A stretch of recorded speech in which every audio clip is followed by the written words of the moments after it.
Eu estou aqui no programa Você é Meu Convidado, na revista PMW Digital. Hoje, com um convidado muito especial, é o Padre Eduardo, pároco da Catedral da cidade de Palmas, capital do Tocantins. Vamos falar sobre vários assuntos, do momento, principalmente desses momentos de pandemia, como está se movendo a sociedade em razão desses lockdowns, em razão desses fechamentos, e que papel tem o padre diante disso com a população. Hoje é uma pessoa que fez filosofia, teologia, lógico, né? Senão não seria padre, e é o nosso convidado de hoje. Padre Eduardo. Muito obrigado, Lotero, pelo convite. É um prazer poder estar aqui com vocês, a gente poder partilhar um pouquinho da nossa história, da nossa vivência. Sim, a importância do padre diante da sociedade, num momento quanto esse, em que a maioria das cidades e dos estados fecham igrejas, fecham comércio, mas principalmente fecham igrejas. Qual o papel do padre nesse momento? O papel do padre é aquele de demonstrar segurança, né? É como um pai de família que quando as coisas estão difíceis, a gente precisa olhar para o pai e buscar aquela segurança de saber, e agora? O que é que vai acontecer? Então as pessoas vêm em busca de respostas, vêm em busca de segurança. E a segurança do padre nunca está nele mesmo, está na fé que ele professa, está no Deus que ele anuncia, né? Então o que precisa ficar claro neste momento é que dificuldades a humanidade sempre teve, desafios sempre acontecerão. Então, é a nossa paz interior, são os valores interiores que nós temos, é que faz toda a diferença para transmitir essa segurança e para mostrar que as circunstâncias que acontecem fora de nós não são mais importantes do que aquelas que acontecem dentro de nós. É necessário, portanto, ser aquele canal de coerência para aqueles que nos procuram, para mostrar entre aquilo que eu creio e aquilo que eu passo, existe a minha vivência espiritual que junta o que eu creio e a realidade, mostrando uma congruência e um testemunho de vida. Sim, um caminho que nós tentaremos seguir, né? Abrir, na verdade, nem seguir, é um caminho para abrir. Mas nesse momento em especial, em que temos agora as redes sociais, a comunicação global imediata, né? Com tantos ativistas de internet, e eu vendo e fico observando todos muito rasos, muito líquidos, todos muito líquidos e precisando de profundidade. Não é um conteúdo de profundidade que nos faz transformar? Ou essa liquidez, essa rasura que está acontecendo na sociedade nesse momento? Sim, o contexto exigiu de nós adaptações, exigiu de nós, podemos assim dizer, velocidade na transmissão daquilo que se conhece. Dentro da teologia, a gente já fala que o Cristo é o Verbo encarnado. Então, ele veio para nos revelar ao Pai. Então, quando a gente fala de comunicação, o Cristo ele precisa ser visto dentro da teologia como o primeiro comunicador. Ele comunicou a vontade do Pai, ele comunicou para nós a salvação, se oferecendo a si mesmo. Então, a vida do Cristo foi essa vitrine. E não foi compreendido justamente porque ele não veio para atrair uma popularidade. Até dentro da teologia, a gente percebe que, por exemplo, o anseio dos judeus era uma libertação política. Eles queriam libertar do Império Romano, queriam libertação dos impostos, dessas outras coisas. Jesus nos ensina uma nova modalidade. Ele é essa profundidade que não foi aceita na sua época. Não por um problema de comunicação, mas um problema de convicção das pessoas. É o que a gente enfrenta hoje na realidade. As pessoas querem conteúdos rápidos, aceitam mais a forma que se apresenta do que propriamente o conteúdo que se apresenta, até porque a capacidade de concentração hoje do nosso povo está muito mais, podemos assim dizer, comprometida, né? Então, o nosso papel é ser capaz de comunicar essa realidade sem perder a nossa identidade e a profundidade. Então, dentro do âmbito da fé, nós não podemos nos vender simplesmente a forma sem considerar o essencial, que é o conteúdo, que são os valores cristãos, a mensagem do reino de Deus. Sim, e agora voltando aqui para a cidade de Palmas, padre, como fica a igreja nesse momento que se fecha parcialmente as igrejas, isso todas as igrejas cristãs que nós temos aqui em Palmas, a católica e as evangélicas, as pentecostais, né? Há uma limitação de presencial lá dentro, há todo dados para você se colocar dentro da igreja com segurança para a sua saúde e saúde dos outros? Uhum. Lutero, nós nos encontramos diante de... a mídia hoje ela exerce um poder muito forte. Então, quando a gente vê que, por exemplo, que certos veículos de comunicação adotam certas políticas, a gente fica até com receio de como é que a gente vai expressar a nossa opinião, porque eles estão formando a opinião da grande massa em cima daquilo. Então, hoje, por exemplo, se um padre ou se um líder religioso fala que tem que abrir a igreja, ele já vem taxado como alguém que está perdendo dízimo. Negacionista. Exatamente. Então, ele não, onde já se viu, está fazendo isso porque está perdendo receita. Absolutamente não, porque as pessoas que se desesperam vêm nos procurar. Então, as pessoas que vivem toda aquela crise interior... Esses dias uma pessoa falou assim, padre, vocês deviam pedir prioridade para a vacinação. Não tem um dia que eu não vou num velório. Não tem um dia que eu não conforte uma família. Então, nosso papel na sociedade hoje é aquele papel consolador e profético de apontar para a sociedade um período de calvário, mas que chegaremos à ressurreição. Então, a primeira coisa que se fica claro é, se a gente fala, abre a igreja, nos condena. Se fala, fecha, tem um grupo que também nos condena. Parece que qualquer opção que se tenha enquanto igreja nunca é aceita pela maioria. O segundo ponto que precisa ficar claro para nós, independente das adaptações sanitárias ou não, é que não existe fé católica virtual. Isso precisa ficar claro. Não existe. No Antigo Testamento, Deus se revelou a um povo. Lutero caminhou com o povo. No Novo Testamento, ele escolheu os 12. Quando enviou em missão, enviou de 2 em 2. Então, a grande argumento que se usa é que Deus se encontra em todo lugar. E quem disse que como igreja a gente só vai para encontrar Deus? Nós vamos para caminhar como um povo. Uma vez inseridos em Cristo, nos tornamos um corpo, um povo de Deus e somos chamados a caminhar junto. Então, a igreja não é só o lugar onde eu encontro Deus, é onde eu convivo e caminho com o irmão. Então, é impossível pensar a fé católica sem pensar numa fé comunitária.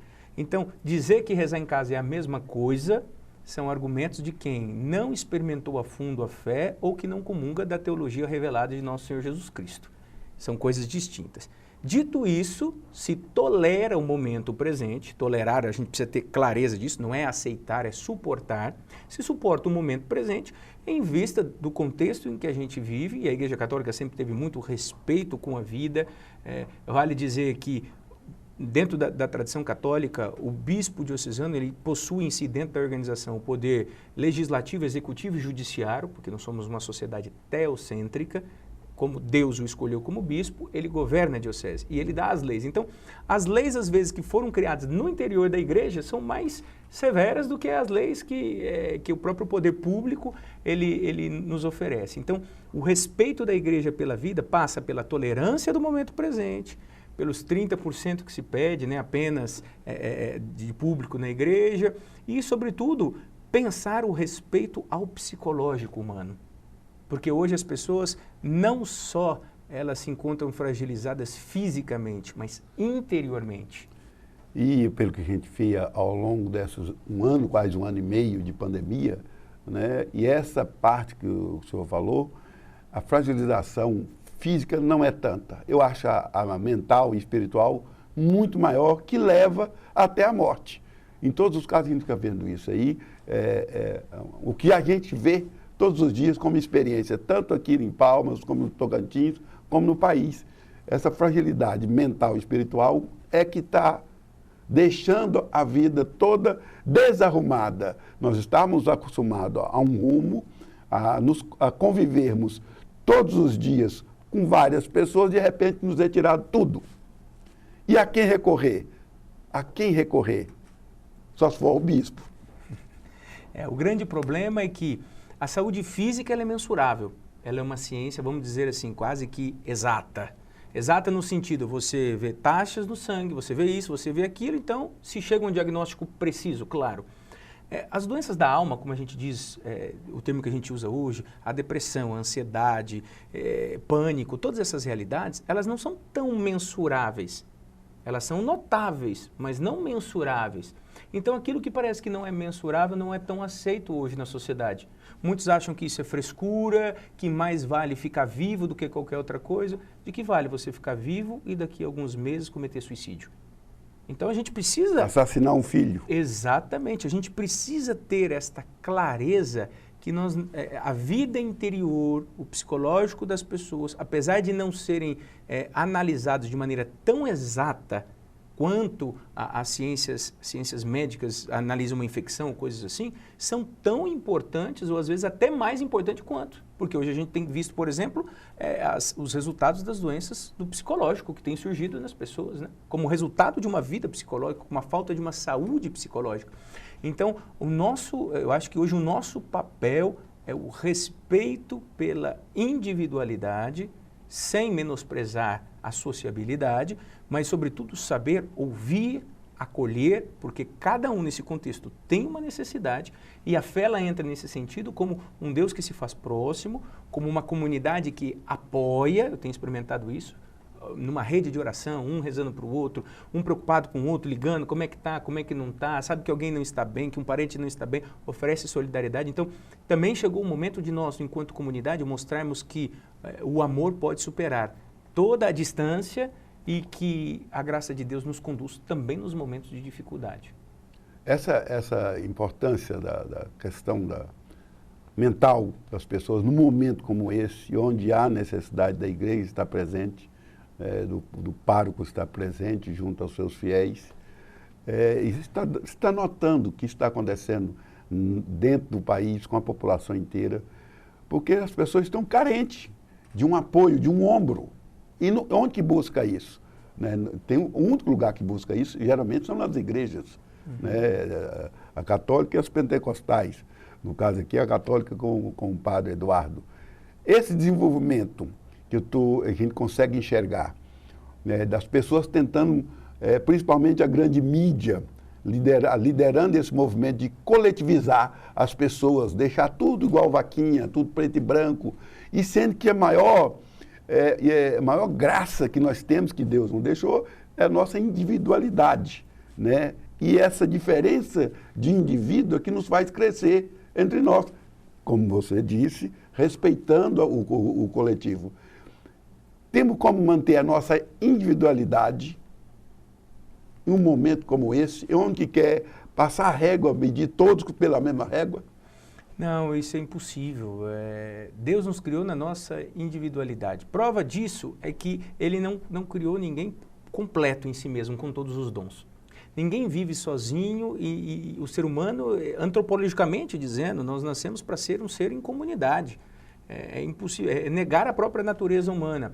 Do ponto de vista teológico, Deus criou cada um com um seu dom, justamente porque a nossa vivência comunitária nos completa.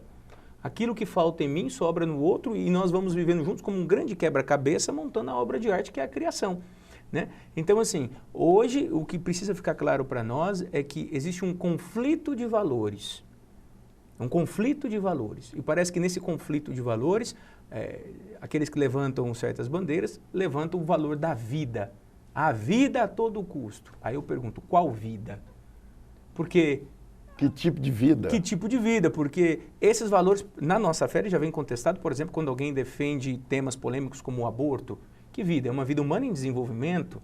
Ah, mas está dentro do corpo da mãe. Quer dizer, em certos momentos, essa vida para a sociedade atual não tem o mesmo valor do que em outros A vida momentos. De um gato, de um cachorro. Exatamente. Então, a mesma sociedade que às vezes é a favor da eutanásia, porque não quer o sofrimento, não é capaz de notar o sofrimento psicológico de uma pessoa que se encontra num estágio terrível durante a pandemia, porque não pode ver os pais, porque não pode ver isso. Eu não estou dizendo, nem afirmando num nem outro. O meu papel aqui é levar uma reflexão que se defende o valor da vida. E eu pergunto, qual vida? Porque hoje também esse se tornou um valor líquido na sociedade atual. Sim, e a concepção de cada um, segundo o seu próprio interesse, cada um defende sobre a sua ótica. Na minha percepção, a vida é uma só, é a vida humana, teologicamente oferecida por Deus, para que a gente se realize, para que a gente se sociabilize e viva como um povo escolhido, passando peregrinos por esse mundo, rumo à eternidade. Então, essa concepção fica claro. Se defende a vida está acima de tudo. Qual vida? Porque a mesma instituição que eu vejo que fala da vida foi aquela que autorizou o aborto, que menosprezou uma vida deficiente, dizendo que pode, por exemplo, fazer uma eutanásia. Às vezes essa vida ela vem subjugada pela qualidade de vida. É a vida a todo custo ou é a vida na sua qualidade? Porque cada hora a sociedade defende uma bandeira da vida diferente e sem coerência. Né? Eu não vejo assim, a sociedade, sim, alguns representantes que se arvoram de representantes da sociedade em algumas instituições públicas, como essa que decide se há eutanásia, se há aborto ou não, sem consultar os valores da sociedade em que ela foi firmada, da nação brasileira.